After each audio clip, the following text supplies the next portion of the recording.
এই যে পদ্মার ইলিশ এখন গাইস সবাই আপনারা শেয়ার করেন। তার সাথে রয়েছে আমাদের সুমন ভাই, আরো রয়েছে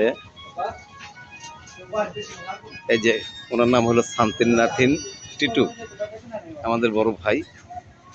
উনি আমাদেরকে এখানে নিয়ে আসছে, আমরা আসলাম ওনার উসিলায়। এই উসিলায় পদ্মা দেখে গেলাম। তার সাথে রয়েছে আমাদের জিলানি ভাই। আমরা 4 জন আসছিলাম। সামনে আমাদের এই যে পদ্মা নদী, এটা হলো রেস্টুরেন্ট। তার সাথে আমিও রয়েছি, আমার ভাইয়ের সাথে।